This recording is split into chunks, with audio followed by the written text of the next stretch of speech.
Well, welcome back, everyone, to another segment here on Community Focuses. And as I mentioned just previously, I was looking so forward and am looking so forward to talking with Dr. John Taylor. He's going to be talking to us about not only a wonderful book that he's written, The Wonder of Probiotics, but he's going to be talking to us about how antibiotics may be keeping you ill. How many times have I heard this season particularly, why am I getting so sick? Well, we have Dr. John Taylor on the line with us. Wonderful to talk with you, Dr. Taylor. Good morning, Marcia. You are a naturopath. Tell me exactly what that means. Well, basically, we try to use the body's natural healing to solve problems rather than just trying to usurp nature and use drugs. So now, when we talk about that, what are we talking about as far as probiotics? Well, with probiotics, in a naturopathic sense, when probiotics are in our system as a natural occurrence, in other words, we have 450 to 500 different species of probiotics in our intestinal tract, they make everything balanced and they make things digest well and our immune system is strong. When something interrupts that, when something makes that no longer the normal, a lot of bad things happen.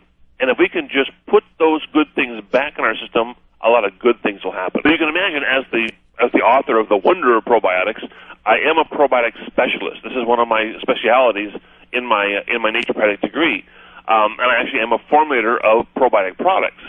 So if you think of probiotics as being the good guy bacteria, the little good guy bacteria that live inside of us that help our digestion, they improve iron absorption, they manufacture B vitamins, they keep our immune system strong.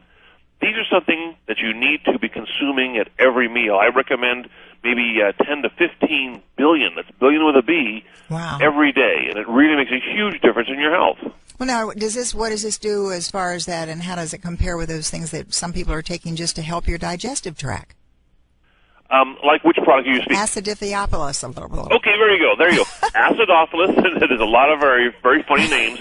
Acidophilus is one of those species. Acidophilus, bifidum, plantarum.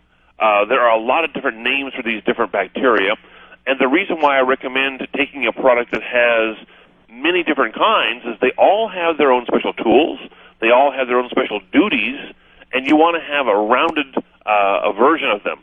I make it the likeness of if you want to build a house, don't hire an entire crew of plumbers. Uh-huh. The plumbing will come out beautiful, but the roof may not be great, the foundation may not be strong. You want to hire crews that will do their special jobs. So the more number of probiotics that you take every day and the higher count that you take every day is really important. Oh, boy, can you ever overdo it?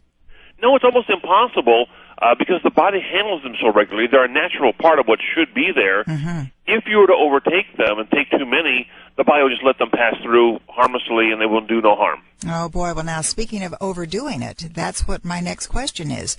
How has the way that we've been using antibiotics changed over the last couple of decades? And I've always heard now sometimes we are over-medicating people with antibiotics. Unfortunately, that's the go-to drug for most medical doctors, and even if it doesn't apply, they'll give antibiotics. Even if you have a virus, which antibiotics do not do anything for a virus, but they'll still give you an antibiotic just in case, which is not very responsible. The problem is that in 1988, we used to put out about 10 million pounds of antibiotics in this country. Every year, that figure has gone up, and I literally stopped keeping track at around 1998, 1999. Wow. It was up to 52 million pounds of antibiotics distributed in this country. The interesting thing about it is that it was divided between 50% went to prescriptions, IV bags in hospitals, things we're kind of used to, but the other 50% went into our poultry feed, our dairy, our beef feed, etc. So it's in our food chain. Even if you never take an antibiotic by pill form, you're still getting some. You're still killing off your probiotics. Wow, just by the foods that we eat. Yes. All right, and now I understand from what you've said that, in fact, according to the Center for the Disease and Control Prevention, 1/3 of the 150 million antibiotic prescriptions written each year, now I'm going to get in trouble with all my doctor friends, are unnecessary. It's very true. I feel that they're necessary. I'm not, at the risk of a double negative, I'm not anti-antibiotics. They have a place. They have a purpose. Mm-hmm. They just need to be not overused. And instead of giving very broad-spectrum shotgun approach antibiotics, they need to be more specific about prescribing something that's going to handle just that bacterial infection if it is indeed a bacterial infection and not a virus or something else. Boy, oh boy, that means a lot of testing, too, and certainly are some really brilliant and bright doctors, which we, of course, have right here in the Vero Beach area. But I want everybody to know that I am speaking with Dr. John Taylor. He is a naturopath. Is it a naturopath or a naturopath? Either way you want to say it, tomato, right. Tomato. So it's Dr. John Taylor that we're talking about, who's written this book, The Wonder of Probiotics, and really giving us so much information. It's my understanding, too, Dr. Taylor, is that if you are overprescribed with antibiotics, they can become moot. They can become worthless to you. Is that true? That not only for the single person taking them, but in general, the overuse of antibiotics is producing super germs, which means that the bad bacteria we're trying to kill will get resistant to the antibiotics, and pretty soon they won't work, and they'll have to move on to stronger and stronger and stronger ones. Oh, boy. Now, what are some of the things that we eat and drink on a daily basis that you feel definitely hurts our digestive system? Well, this is what goes back to the naturopathic approach in the sense that 100 years ago, we did not have the proliferation of antibiotics.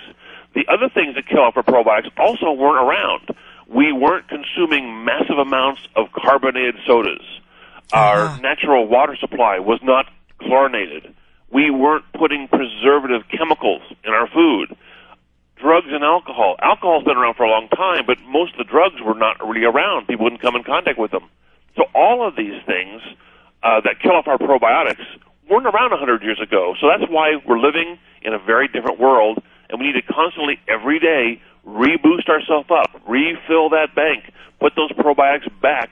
We don't have anyone like the FDA that is making sure that what we are putting in our mouths, and I'm thinking about the supplements and even probiotics, that they absolutely have what they say they do have in them. I know when I manufacture my own formulas, the GMP laws are getting very strict, which I'm very happy to see because it really ensures the quality for the consumer to be really top-notch. So the more complicated the laws get, the happier I am because when you put out something that's quality, you don't have to worry about somebody saying, wow, you're not giving what you're saying you're giving, because it's got to be there. Well, I have to ask you, though, because I know you are also the CEO and president of Natural Wellness Centers of America, Inc., and, of course, not only, as we've mentioned so previously, that you're the author of this best-selling book, The Wonder of Probiotics, but when did you, John Taylor, when did you realize that there was something better than, well, meat and potatoes? My real quick story, I'll make it a Reader's Digest version.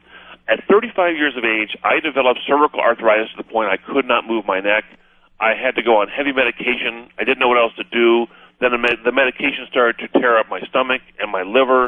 And I said, I'm a young guy. This is an old person's disease. I thought, I can't live this way anymore. I actually quit my job, took a hiatus, went back to school to get my degree as a doctor of naturopathy. And my professors actually got me off all my medication in about 7 months' time. Wow. They taught me how to use enzymes, antioxidants, probiotics, etc., and I said, this is what I've got to do. I've now helped myself. I've got to help everybody else. And I kind of went on a health mission. My health mission of what changed my life, if I could get everybody to take a digestive enzyme and a probiotic every day at every meal, we would just solve immense amounts of problems. And this is my health mission. That sounds so cool and so easy, but don't they also have to watch their lifestyle and their food that they eat? Yes, and I started off counseling people on what to eat, what not to eat, what harms you, what helps you, and it's not what you eat 10% of the time that's going to kill you.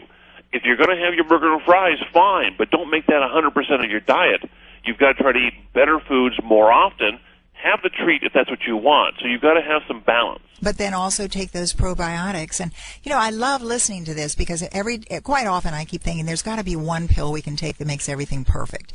It ain't going to happen. But then to be able to know that it takes a little bit of self-responsibility, a little self-accountability, and a couple of probiotics, it just seems to me like we can really solve a lot of problems. What about, and very quickly, and one, I always love this when I have doctors on the show. I can get my own personal questions out.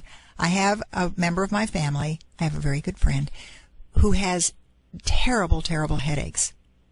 Anything that probiotics can do for that? A lot of times, again, can't diagnose over the phone, but a lot of times these type of headaches can be from having iron-poor blood, having a little bit of anemia.